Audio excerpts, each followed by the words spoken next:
след вечерята Исус взе хляба, прилови и рече: вземете, яжте. Това е моето тяло, което за вас се дава. А след вечерята взе чашата, благослови и рече: пийте от нея всички, защото това е моята кръв на новия завет, което се пролива за прощаване греховете на мнозина. Истина ви казвам, няма да пия от плода на лозата до оня ден, когато ще го пия с вас, но в царството на Отца си. И като изпяха им, излязоха на Елеонският хълм. Амин.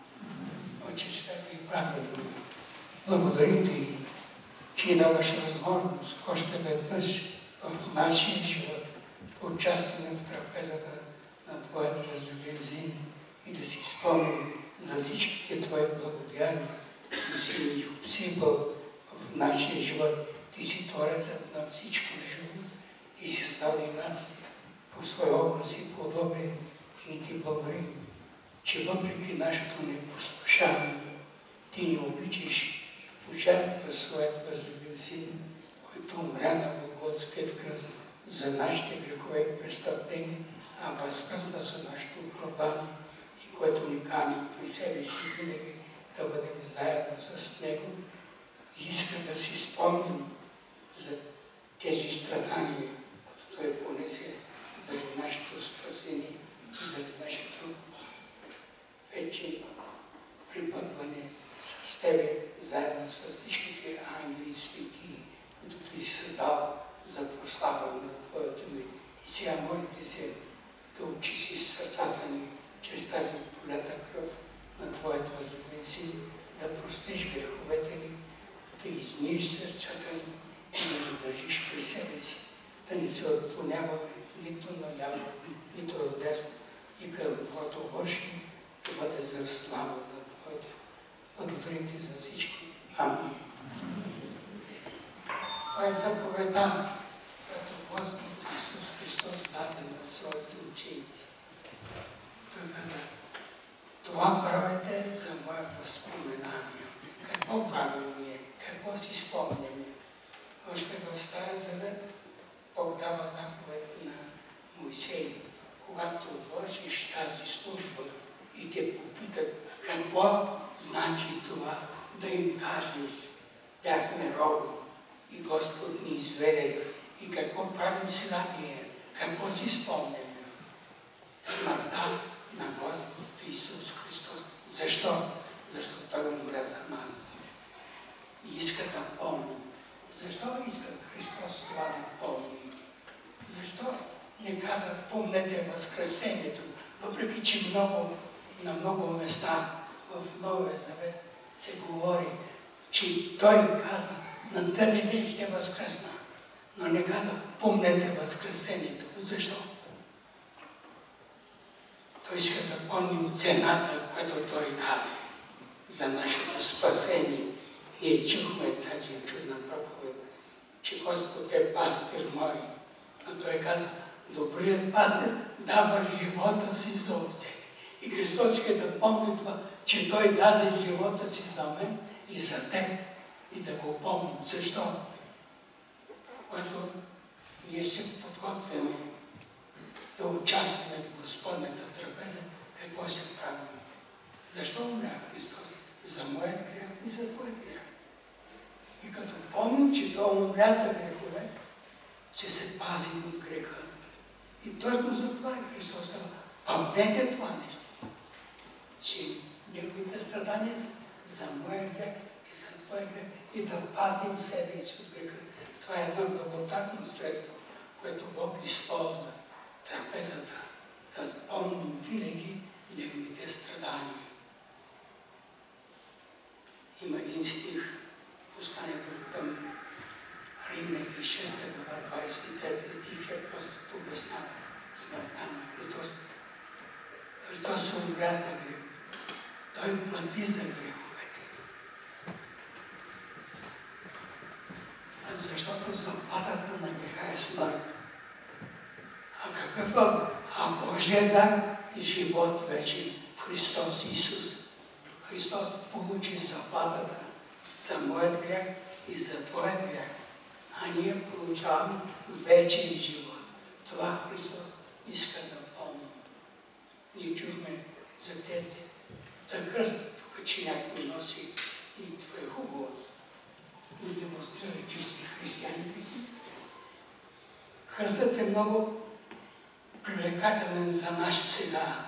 Някои го правят от сребро, от злато или инкрустират скъпоценни маками в дървената част. Но кръстът е много ужасно нещо. Кръстът е страдание.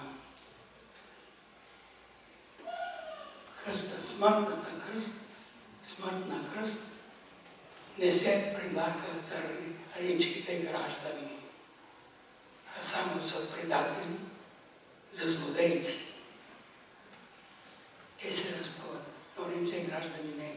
Затова апостол Павел е посечен, защото е римски гражданин, но апостол Петър е разпът, защото не е гражданин на Рим. Ние имаме много грешна представа от художниците за кръста. Някои дори го вързват, че Христос бил вързан с въжета за кръста. Прикован на кръста. Ама кръст не е гладък. Ако си прокараш ръката по него, някоя спица може да се залови за твоята длана. Това е друг кръст. Прикован с гвозди. Ама не нашите гвозди. Те са гладки, изработени в фабрично. Изкован от ковач на 4 и се залива не тук. Това е грешна представа на художниците. Те искат да представят как ръката се догрижи.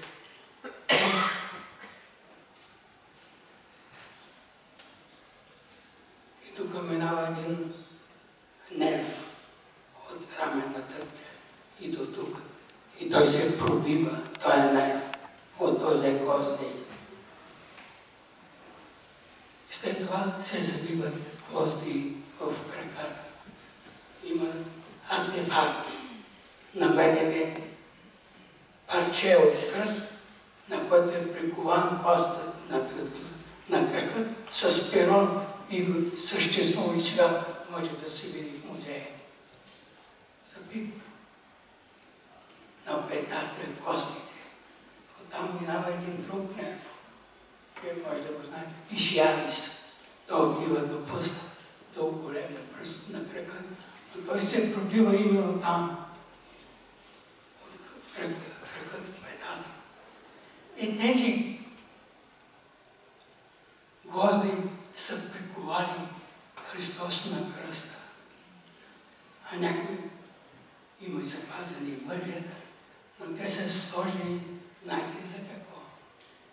Когато се замахва, човек инстинктивно иска да се дръпне ръката.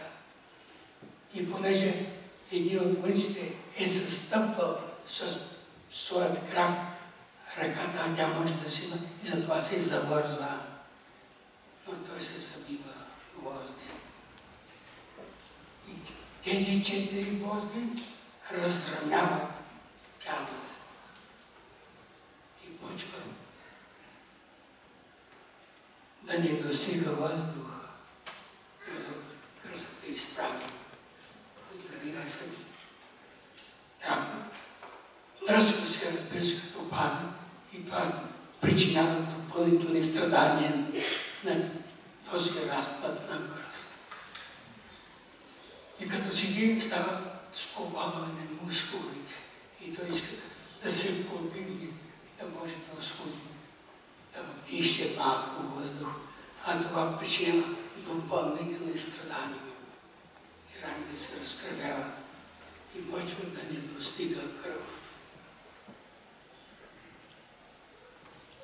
Тялото се обезводнява.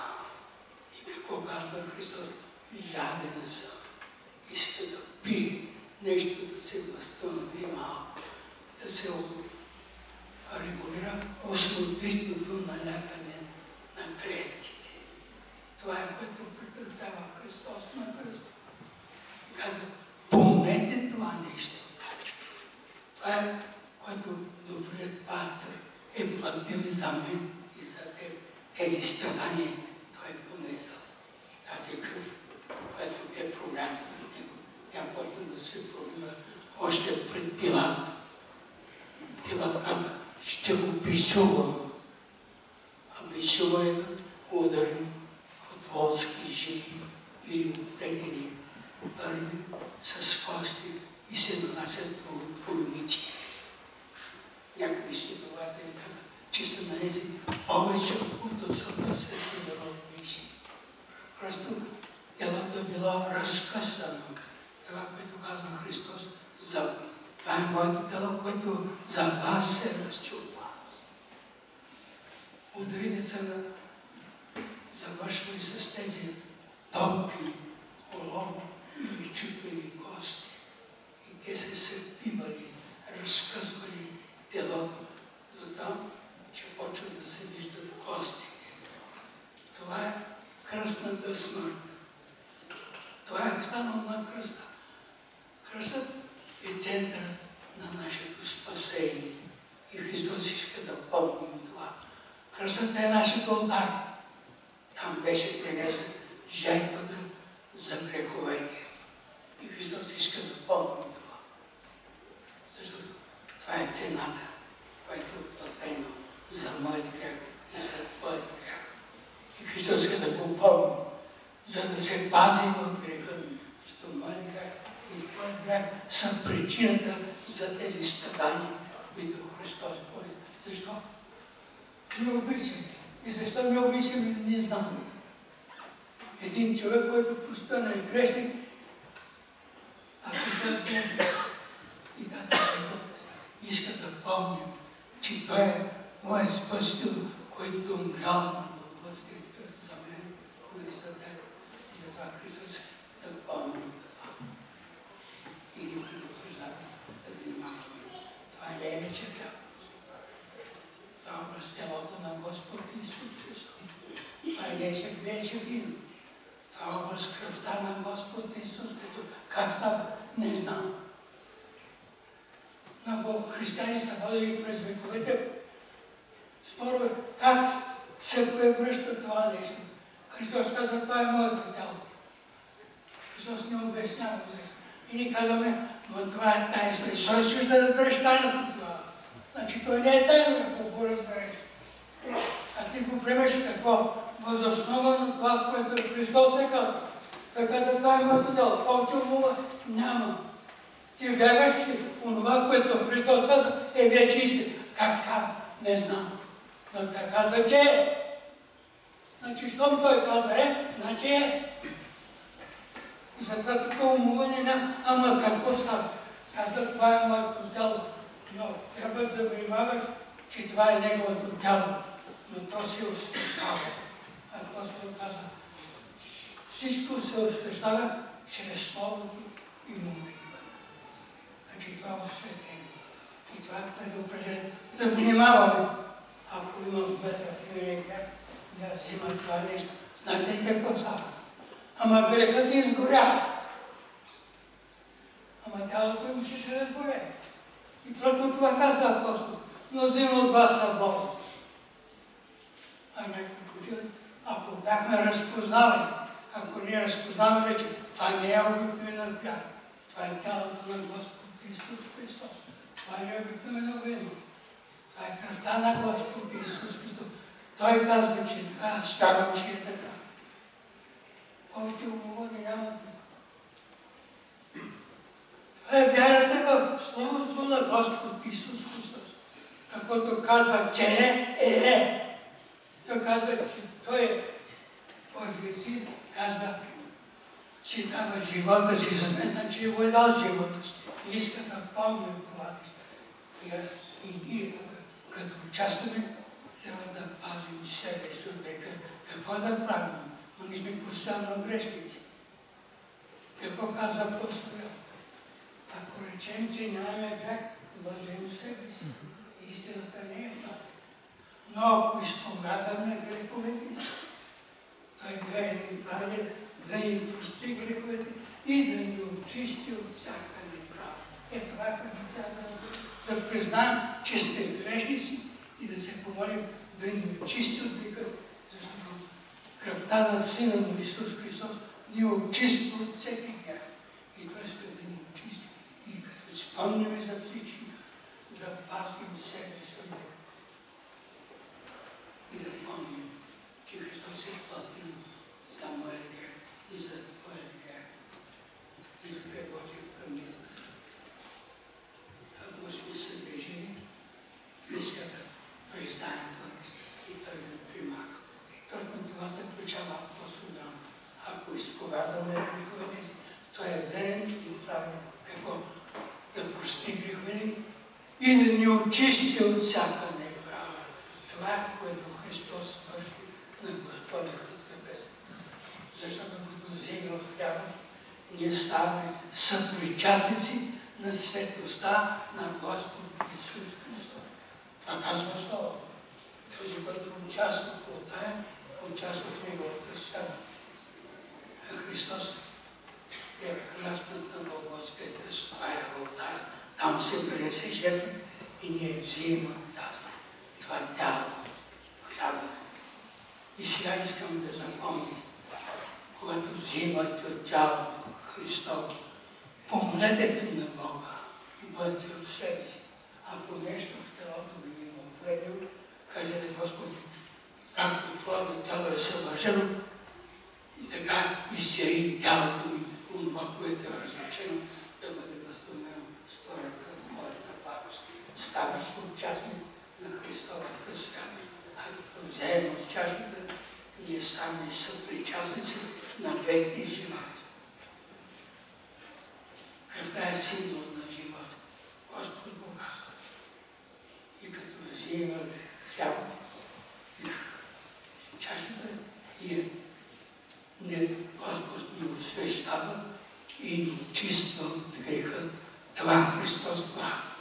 Добрият пастир дава живота си за нас. И Христос иска